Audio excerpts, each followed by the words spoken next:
दोस्तों एक बार फिर से स्वागत है आपका प्रजापति न्यूज में। 11 things not to do in Bangkok. दोस्तों बैंकॉक दुनिया में सबसे ज्यादा विजिट करने वाली सिटी है, जहां हर साल 2 करोड़ से ज्यादा लोग जाते हैं। ऐसा कहा जाता है लोग यहां अपनी अय्याशी और शानदार लाइफ का मजा लेने जाते हैं। अब बाकी तो समझ ही सकते हैं कि बैंकॉक किस लिए फेमस है।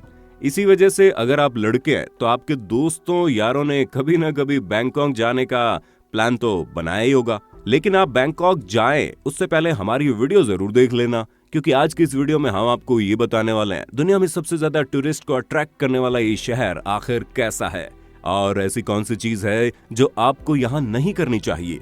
तो दोस्तों मेरे यानी अपने दोस्त विशाल प्रजापति के साथ वीडियो के बिल्कुल अंत तक बने रहना, क्योंकि वीडियो आपके वाकई में बहुत काम आने वाली है। चलिए वीडियो को शुरू करते हैं, लेकिन हाँ, वीडियो शुरू करने से पहले एक छोटी सी रिक्वेस्ट है। वीडियो के नीचे रेड कलर का सब्सक्राइब बटन दिख रहा होगा, उस पर क्लिक करके सब्सक्राइब कर लें और साइड में बेल आइकॉन भी दिख रहा होगा, उस पर भी क्लिक कर लें ताकि आपको वीडियो मिले सबसे पहले।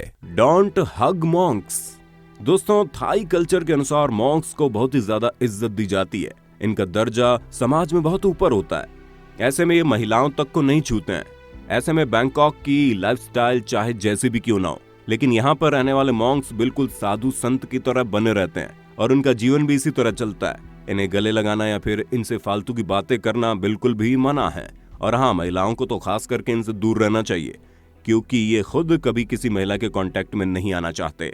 Don't step on Thai currency. दोस्तों वैसे तो हमारे देश में भी पैसे को लक्ष्मी के तौर पर देखा जाता है, इसलिए उसके ऊपर पैर रखना उसका अपमान समझा जाता है।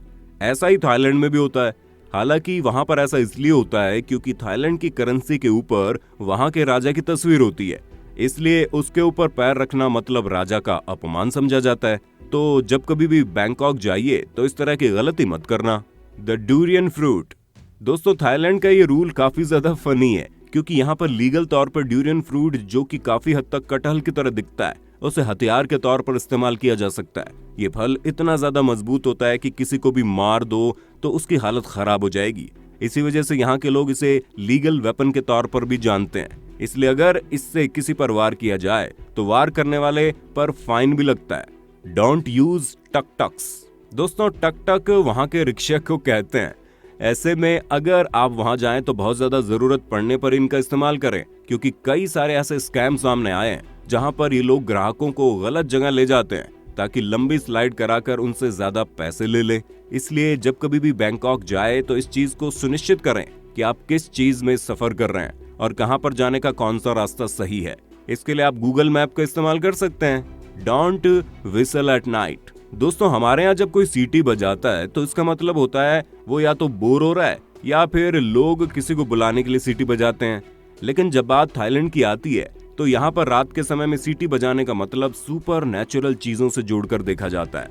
इसलिए ऐसा कहा जाता है कि थाईलैंड के लोग रात में सीटी नहीं बजाते, और जो कोई भी वहां पर सीटी बजाता है उसे ऐसा करने से मना कर दिया जाता है ताकि बुरी शक्तियों का साया उनसे दूर रहे। Don't disrespect the Buddha. दोस्तों चाइना और जापान वगैरह की तरह थाईलैंड में भी बुद्धिस्ट कल्चर को अपनाया गया है। ऐसे में यहाँ पर गौतम बुद्ध का अपमान बिल्कुल भी सही नहीं माना जाता। इसलिए जिस तरह हमारे भारत में अलग अलग धर्म के देवताओं का सम्मान किया जाता है, ठीक उसी तरह यहाँ पर भी बुद्धा को सम्मान देना बहुत ही जरूरी है। अवॉइड पैटपोंग। अब दोस्तों बात करते हैं पैटपोंग, क्योंकि ये बैंकॉक का रेड लाइट डिस्ट्रिक्ट है, जहाँ पर आपको लोग अय्याशी करते हुए दिख जाएंगे। बाकी तो आप समझ ही गए होंगे कि हमारा क्या मतलब है। हालांकि आप चाहे तो एक बार इन सड़कों से गुजर सकते हैं, लेकिन इस पूरे एरिया को ज्यादा गहराई से देखना आपके दिमाग के लिए खतरनाक होगा, क्योंकि कई सारी लड़कियां बाहर लाइन लगाकर टूरिस्ट का इंतजार करती हैं। उनके पास जाना न जाना ये टोटली आप पर डिपेंड करता है। Don't shake hands. दोस्तों थाईलैंड के लोग दूसरों की पर्सनल स्पेस को काफी ज्यादा रिस्पेक्ट करते हैं। यहाँ पर हाथ मिलाने की जगह हम भारतीयों की तरह ही दोनों हाथों को जोड़कर सीने के पास रखकर नमस्ते किया जाता है, और यहाँ पर नमस्ते करने को वाई के नाम से जाना जाता है। अब हमारे भारत में नमस्ते करने के कितने फायदे हैं ये तो आपको पता ही है। थाईलैंड में भी नमस्ते करने के पीछे यही कारण है कि लोगों को छुए बिना आप उनके प्रति सम्मान व्यक्त कर सकते हैं। हालांकि इसमें कोई ऊंच नीच फैक्टर नहीं है, बस इन्हें बनाया इसलिए गया है ताकि हम लोगों से डिस्टेंस मेंटेन करके उन्हें सम्मान दे सकें।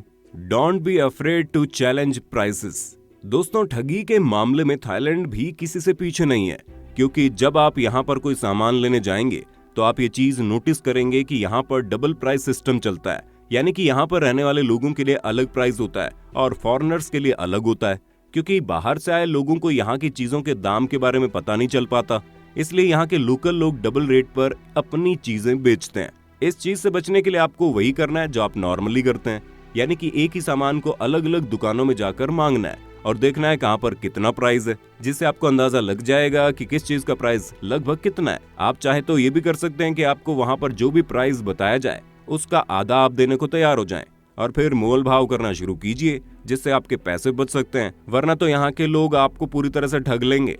Always carry identification. दोस्तों यूं तो ऐसा बहुत कम होता है, लेकिन हर टूरिस्ट के साथ ऐसे होने की संभावना अब बढ़ने लगी है। जहां हमारे भी कई सारे जान पहचान के लोगों ने बताया कि थाईलैंड की पुलिस बीच में ही रोक देती है, क्योंकि उन्हें पता चल जाता है कौन बाहर से आया और कौन उन्हीं के देश का है। इसलिए वहां पर जाने से पहले अपना पर्सनल आइडेंटिफिकेशन हमेशा अपने साथ रखें, ताकि आपको किसी भी तरह की कोई प्रॉब्लम ना हो। तो दोस्तों आज के लिए बस इतना ही। उम्मीद है हमारी ये वीडियो आपको पसंद आई होगी। अगर हाँ तो इसके बारे में हमें कमेंट में बताइए ना। और इसी तरह के इंटरेस्टिंग वीडियोस को लगातार देखते रहने के लिए चैनल प्रजापति न्यूज को लाइक, शेयर और सब्सक्राइब तो कर देना। और हाँ, हम फिर मिलेंगे नई वीडियो में, तब तक जय हिंद जय भारत। दोस्तों आपकी स्क्रीन पे 2 और वीडियोस दिख रही हैं, जिसे देखने के लिए आप इस स्क्रीन पर क्लिक करें। दोनों देखिएगा, बहुत अच्छी वीडियो बनी है।